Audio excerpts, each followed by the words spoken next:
भाषा र जातीयता दुवैको आधारमा संघीयता निर्माण गर्दाखेरि चाहिँ समस्या चाहिँ पुरै सुल्झिँदैन। त्यसकारण मेरो त जोड के हुन्छ भन्दाखेरि म आफू नेचुरल रिसोर्स म्यानेजमेन्टतिर बढी काम गर्ने भएको हुनाले होला जंगल, जमिन, पानी अरू खनिजहरू र अब अरू चाहिँ प्राकृतिक सम्पदाहरू जुन छन् हिमाल भए हाम्रो हिमाली भेगका लागि जसले चाहिँ भोलि कुनै न कुनै प्रकारको आय आर्जन गर्न सहयोग पुर्याउँछ राज्यहरूलाई र त्यो आय आर्जन भयो भने न उनीहरू अगाडि बढ्छन्, सबै खुसी हुन्छन्। तपाईको खाना लाउनै पुगेको छैन भने त भोलि त्यही भित्र फेरि अर्को चाहिँ संकट उत्पन्न हुन सक्छ।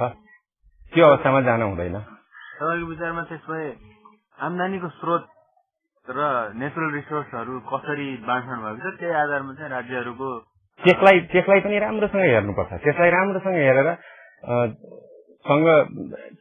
संघीय जुन संरचना बनाइसकेपछि अब यो प्रदेशहरूको नाम चाहिँ जातीय आधारमा भएर फरक पर्ने चाहिँ होइन। तर के भन्दाखेरि त्यो चाहिँ प्रदेशमा पर्याप्त चाहिँ नेचुरल रिसोर्सेसहरू छ कि छैन जसले चाहिँ त्यहाँभित्रको मानिसहरूलाई चाहिँ आफ्नो जीविकोपार्जनका लागि चाहिँ सजिलो होस् र सँगसँगै चाहिँ त्यहाँ चाहिने किसिमको जुन इन्फ्रास्ट्रक्चरहरू संरचनाहरू निर्माण गर्नदेखि लिएर विकास गर्न चाहिँ सहयोग पुगोस्, त्यो चाहिँ हेर्नुपर्छ। महत्त्वपूर्ण कुरा त्यो हो। जस्तो नाम चाहिँ जातीयता अथवा भाषागत आधारमा भए पनि हुन्छ भन्नुभयो, त्यसको मतलब जाति र भाषालाई कुनै आधारै नमानिकन नेचुरल रिसोर्सलाई मात्रै आधार मानेर राज्य बनाउनु पर्छ भन्नुभएको हो कि सबै पक्षलाई आधार बनाउनु पर्छ? त्यही त यो चाहिँ सबै पक्षलाई चाहिँ राम्रोसँग छलफल गरेर विचार गरेर मात्रै तय गर्नुपर्छ भन्ने कुरा हो। जातीयताको आधारमा अब कहीँ पनि कुनै पनि जातिको बहुल्यता छैन भन्ने कुरो चाहिँ 2001 को जुन जनगणना छ त्यसको तथ्याङ्क हेर्दाखेरि देखिन्छ। के अरे प्रोफेसर पीताम्बर शर्माले लेखेको किताब हेर्नुभयो भने त्यसमा पनि त्यही कुरा स्पष्टसँग देखाइएको छ भनिएको। कसैको पनि बाहुल्यता कहीँ पनि छैन भने कुनै क ख ग जातिलाई चाहिँ त्यहाँको चाहिँ त्यो चाहिँ प्रदेशको चाहिँ प्रमुख जाति भनेर चाहिँ तोकिँदाखेरि भोलि फेरि त्यही भित्र चाहिँ अरू किसिमको समस्या नजन्मिउन् भन्ने मात्रै कुरा हो। त्यसो भए अब प्राकृतिक स्रोत साधनमाथिको पहुँच नै मुख्य आधार हुनुपर्छ हैन? एकदमै महत्त्वपूर्ण हुनुपर्छ। त्यो चाहिँ महत्त्वपूर्ण हो। त्यो चाहिँ अब सरकारले तपाईँको जुन सुझाव अनुसार हेर्दा अब नेपाल त 3 प्रकारको हावापानी हिमाल, पहाड र तराई।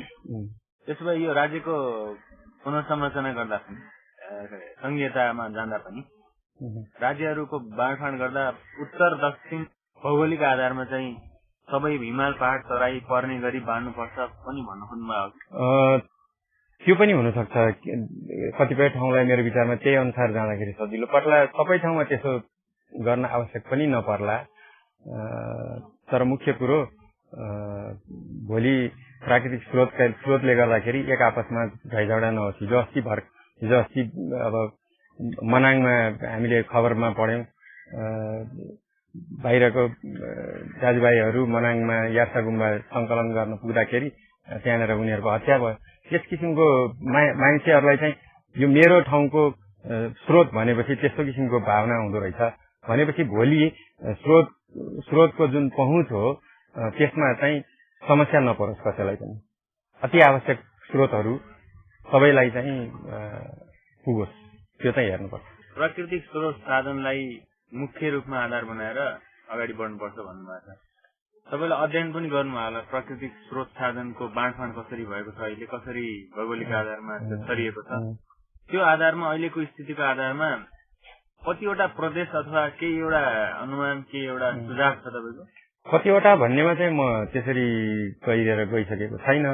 तर स्रोतहरू हेर्दाखेरि तपाईँको उदाहरणको लागि खेतीयोग्य जमिनको कुरा गर्नुहुन्छ भने अहिले जुन यो सुदूरपश्चिमको चाहिँ जडान र अर्को के प्रदेश भनेको छ नाम बिर्सेँ मैले, त्यतापट्टि हेर्नुभयो भने त्यहाँनिर खेतीयोग्य जमिन एकदम न्यून छ। पूर्वतिर धेरै छ। पूर्वको जुन हाम्रो नेपालको पूर्वीय क्षेत्र छ त्यहाँनिर धेरै छ र मध्य पहाडमा र तराईमा चाहिँ बढी छ। र त्यस्तै वनको कुरा हेर्नुभयो भने पनि फेरि वनको वितरण पनि असमान छ। सबै ठाउँमा चाहिँ एकनासको छैन। कतिपय क्षेत्रहरूमा वन क्षेत्र चाहिँ तपाईँको 15% भन्दा पनि कम्ती छ भने कतिपय ठाउँमा मात्रै ठिक्क छ र कतिपय ठाउँमा 50% भन्दा पनि बढी छ हैन। त्यसै अब जडीबुटीको कुरा गर्नुभयो भने फेरि सुदूरपश्चिमको चाहिँ हिमाली भेगतिर जडीबुटी पर्याप्त मात्रामा छ, तर फेरि अन्यत्र चाहिँ त्यति बढी भ्यालु भएको जडीबुटीहरू छैन। त्यसकारण यी सबै कुराहरू कहाँ चाहिँ के कुरा राम्रो छ त्यो सबै ख्याल गरेर चाहिँ यो प्रदेशहरूको निर्माण भयो भने कसैलाई चाहिँ तपाईको पर्यटनले चाहिँ आम्दानी राम्रो देला, कसैलाई खेतीपातीले देला, कसैलाई फलफूल खेतीले देला, कसैलाई चाहिँ जडीबुटीले देला, कसैलाई चाहिँ अब जलस्रोतका हामी यत्रो धनी भन्छौं, वास्तवमा जलस्रोतको चाहिँ आधारमा जुन हामीले हाइड्रो पावर जेनेरेट गरेको कुरा हेर्यौं भने पनि तराईमा हाम्रो अहिले भएको जिल्लाहरूमा कहीँ पनि देखिँदैन, सबै पहाडमा छन्। भनेपछि भोलि तराईतिर जुन राज्य बनाइएको छ उनीहरूले त अरूसँग किन्न पर्यो नि, दिएनन् भने के गर्ने समस्या किन्न परेर दिएनन् भन्ने कुरा छ नि। यसमा कति अधिकार चाहिँ स्थानीय अथवा प्रान्तीय राज्यको हुन्छ, कति अधिकार केन्द्रीय राज्यको हुन्छ। जस्तो अब ठुल्ठुला हाइड्रो पावरको कुरा गर्दा मलाई लाग्छ अहिले प्रान्तीय राज्यले मात्रै ह्यान्डल गर्न सक्ने खालको हुँदैन जस्तो लाग्छ, किनभने अन्तर्राष्ट्रिय डिलिङको कुरा हुन्छ। यसमा फेरि बढी अधिकार दिने जाने अहिले कुरा भइरहँदाखेरि यसले झन् द्वन्द्व निम्ताउँदैन आपसमा? होइन, अब त्यो प्रान्तलाई नै त्यसको अधिकार दिनुपर्छ भन्ने कुरो चाहिँ गर्न खोजेको चाहिँ होइन मैले, तर आफ्नो प्रान्तमा भइसकेपछि त्यसमा हाम्रो बढी अधिकार हुनुपर्छ भन्ने कुरा चाहिँ निश्चय पनि उठ्छ। हेर्नु अहिले उठिरहेछ, अहिले पनि त तपाईँको जहाँनिर चाहिँ पावर हाउस छ त्यो एरियामा लोड सेडिङ हुँदैन। तपाईँ हामी यत्रो लोड सेडिङ खेपिरहेछौँ, त्यो हुँदैन भने त्यो अवस्था भोलि नहोला भन्न सकिँदैन। त्यस्तै अरू स्रोतहरूमा पनि हाम्रो अग्राधिकार हुनुपर्छ, हाम्रो नजिक भएको भन्ने कुराहरू उठिहाल्छ। हो, केन्द्रले चाहिँ त्यसमा आफ्नो एउटा निश्चित तहसम्म नियन्त्रण कायम गर्न खोज्ला र त्यसको लागि चाहिँ व्यवस्था पनि गर्ला, तर के भन्दाखेरि यी कुराहरूको समान रूपमा सबैमा पहुँच कसरी होला भन्ने कुरो चाहिँ महत्त्वपूर्ण हो। पहिचान महत्त्वपूर्ण हो, तर पहिचानकै आधारमा मात्रै प्रदेश बनाउँदाखेरि चाहिँ हाम्रो समस्या सबै सुल्झिँदैन। यो अहिलेको संविधान सभामा भइरहेको बहसमा जुन प्रकारले यो स्रोत साधनको पहुँचको विषयलाई लिइरहेका छन् र जसरी राज्यहरूको बाँडफाँड राज्यको नक्सा कोरिएको छ, यसलाई तपाईँले कसरी लिइरहनु भयो?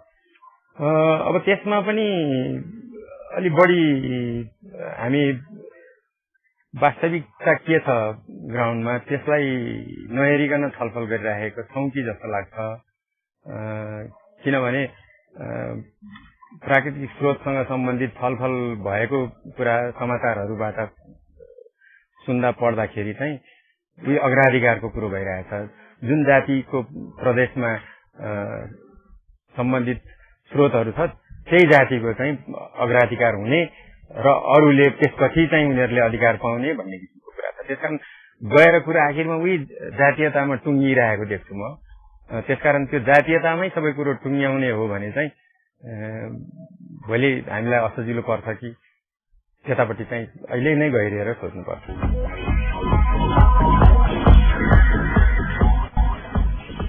छलफल र विचारको निष्कर्ष सहित आजको लागि कार्यक्रम समावेशी आवाजको समय सकिने लागेको छ। कार्यक्रम समावेशी आवाज सुनेपछि तपाईको मनमा पनि केही जिज्ञासा त पक्कै पनि उठ्यो होला। यदि त्यस्तो हो भने हामीलाई लेखी पठाउनुहोला। तपाईका जिज्ञासा, विचार र टिप्पणीहरूलाई हामी आउने कार्यक्रममा पक्कै पनि स्थान दिनेछौं। हामीलाई प्रश्न, प्रतिक्रिया र टिप्पणी पठाउनका लागि हाम्रो ठेगाना हो कार्यक्रम समावेशी आवाज, Simant Vikas Manch, post box number 8978 CPC 58 Kathmandu Nepal. तपाईँ इमेलबाट पनि हामीलाई प्रतिक्रिया पठाउन सक्नुहुनेछ। त्यसका लागि इमेल ठेगाना हो mail@simant.co.cc mail@simant.co.cc। कार्यक्रमको बीच मार्नुभन्दा अगाडि लेखक, पत्रकार तथा अनुसन्धानकर्ताहरूलाई सूचना। प्रिन्ट मिडिया फेलोशिप पत्रकार, लेखक, फोटोग्राफर एवं स्वतन्त्र पत्रकारहरूलाई सामाजिक समावेशीकरण र बहिष्करणको विषयमा खोज तथा अनुसन्धानमूलक लेख रचनाको लागि आह्वान गरिन्छ। छनौटमा परिप्रकाशित विषयवस्तुहरूलाई नगद रु 5,000 देखि 15,000 सम्म उपलब्ध गराइनेछ। लेख रचना पठाउने अन्तिम मिति 5 मे 2011। थप जानकारीका लागि fellowship@simant.co.cc अथवा post box number 8978 CPC 58 Kathmandu Nepal. हरेक कार्यक्रममा प्राप्त हुने पत्रका आधारमा हामीले उत्कृष्ट प्रतिक्रिया पठाउने श्रोतालाई उचित पुरस्कारको व्यवस्था गरेका छौं। हामीलाई कार्यक्रम र विषयवस्तुको बारेमा प्रतिक्रिया पठाउँदै गर्नुहोला। बोल्दा बोल्दै आजलाई कार्यक्रमको समय सकियो। आउँदो हप्ता यही बार आजकै समयमा रेडियो कार्यक्रम समावेशी आवाज मार्फत फेरि भेटौँला है त। त्यतिन्जेलसम्मका लागि हामी सबैलाई बिदा दिनुहोस्। नमस्कार।